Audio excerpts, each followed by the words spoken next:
Chers amis, bonjour. Je suis content de vous retrouver pour une nouvelle dégustation de cigares pour bien débuter cette année 2024. Alors bon, bien débuter, j'avoue qu'on est fin février et que j'ai pas fait de vidéo parce que j'attendais que le soleil revienne.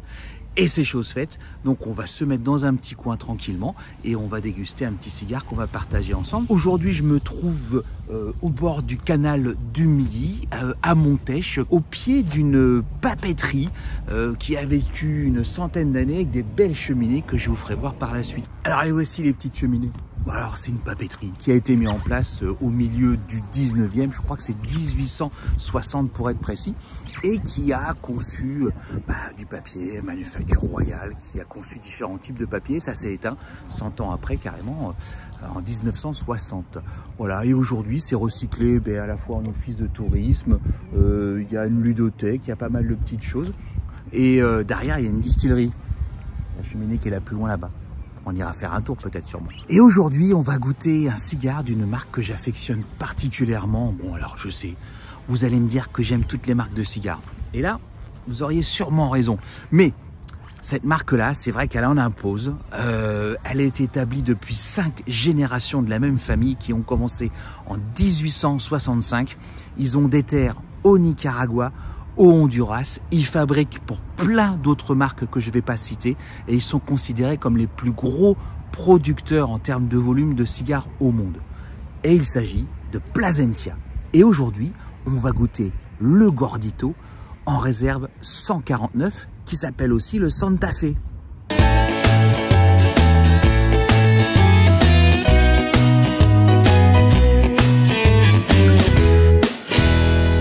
Alors, ce Gordito, ce Santa Fe, qu'est-ce qu'il raconte? On est sur un Robusto, donc qui fait 120 de longueur, mais un diamètre un petit peu plus costaud puisqu'on est à 23,62 mm. Alors, diamètre pas si évident puisqu'en fait, on est sur un box pressed. Donc, ces cigares un petit peu aplati, un petit peu carré. J'en ai déjà parlé sur une autre vidéo de dégustation. Et alors ce cigare, il a la particularité d'être le premier puro 100% Honduras confectionné par la maison Plasencia. Ils ont récolté les tabacs entre 2014 et 2016. C'est des tabacs qui viennent de la vallée de Jamastran, qui ont été vieillis et maturés, fermentés dans des conditions optimales pour pouvoir aujourd'hui apporter un cigare particulièrement riche, complexe et généreux. Alors on va pas se mentir, c'est un cigare qui est corsé, qui est un petit peu puissant et qui ne risque pas forcément de convenir à tous les palais. Voilà, on va l'ouvrir, on va lui faire un petit tirage accru, puis après je pense qu'on va le déguster.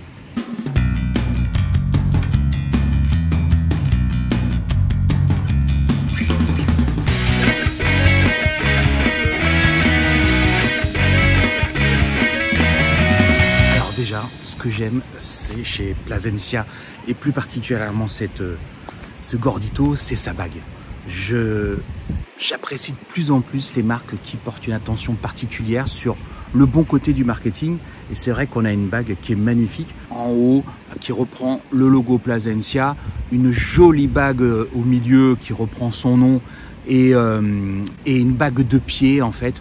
Je trouve que c'est sympa quoi, ils font gaffe les marques à faire des petits trucs qui sont attirants. On est sur un côté cuir et un petit peu doux, un cuir doux, sucré. Vous voyez, un petit morceau de cuir qui aurait baigné dans le miel. J'aime bien. Je pense que le plus simple, c'est de l'allumer, de se promener à côté de l'eau et en espérant que le soleil qui était là tout à l'heure et qui est derrière un gros nuage gris repointe le bout de son nez.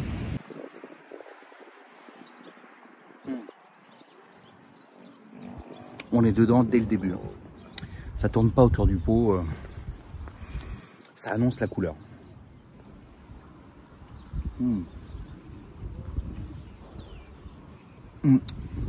C'est un cigare qui est très généreux.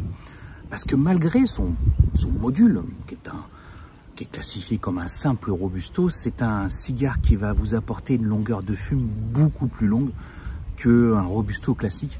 Parce qu'effectivement, il est très très riche. C'est un cigare qu'il faut prendre le temps de savourer, vraiment. Et puis de toute façon, il n'y a pas le choix, c'est lui qui vous l'impose.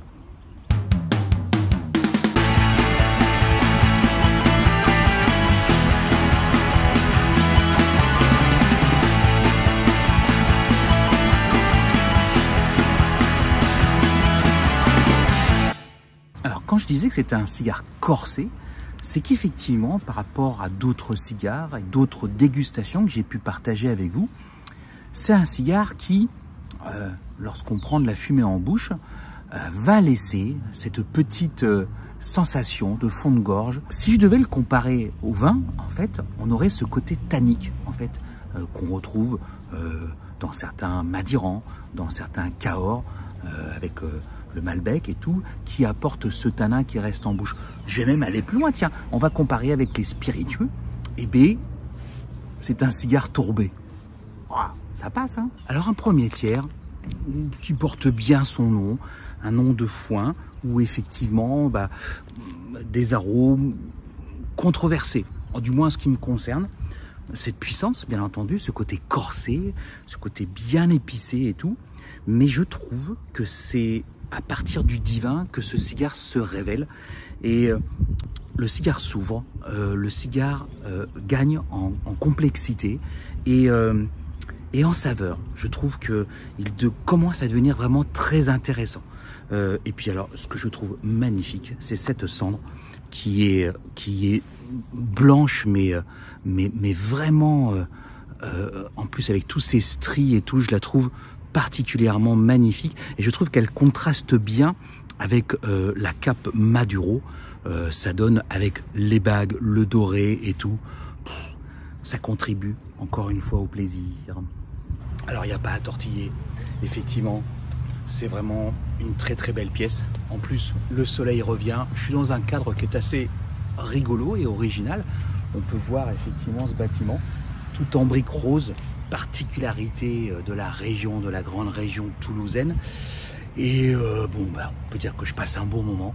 J'ai fait un petit peu de rétro-olfaction pour bien ressentir en fait les arômes. Et ça m'a fait un petit rappel à l'ordre en me disant attention Coco, je suis présent, t'énerve pas et t'amuse pas trop avec moi. Hein. Un petit conseil quand même, prenez le temps de fumer ce cigare. Ne tirez pas trop dessus, c'est un cigare qui pourrait rapidement vous enivrer. Laissez-le tranquillement vous bercer et effectivement, il va vous faire passer un bon moment. On retrouve, là je suis encore dans le divin et je retrouve quelques notes, quelques subtiles notes chocolatées. Et c'est appréciable parce que quand on regarde la cape, on se dit qu'on est en train de manger un morceau de chocolat.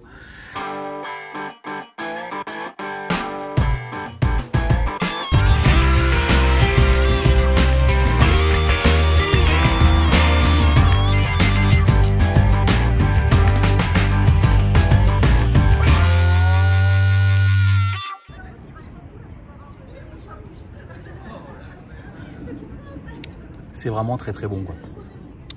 Alors je fais le petit malin avec mon accessoire là, mais c'est un accessoire que je recommande à tout bon fumeur. C'est un petit pic, vous voyez. C'est un petit pic et qui permet en fait de piquer le cigare et de pouvoir le tenir sans avoir à se brûler les mains pour ceux qui aiment fumer le cigare jusqu'au bout du bout. Voilà. Et alors, c'est livré avec autre chose. C'est un petit tube comme ça où de chaque côté vous avez les emporte-pièces, voilà. Mais aussi il y a un foret et ce foret en fait il permet d'aérer la tripe quand elle est un petit peu trop serrée. On l'enfourne par la tête et en fait on tourne un petit peu et ça permet d'écarter les feuilles de tabac et puis d'améliorer le tirage. Donc voilà, c'est un accessoire que je vous recommande et vous trouverez ça dans toutes les bonnes civettes de France et de Navarre. Alors on va se faire un bilan sur ce Plasencia Gordito de la réserve Côte-Sécha 149.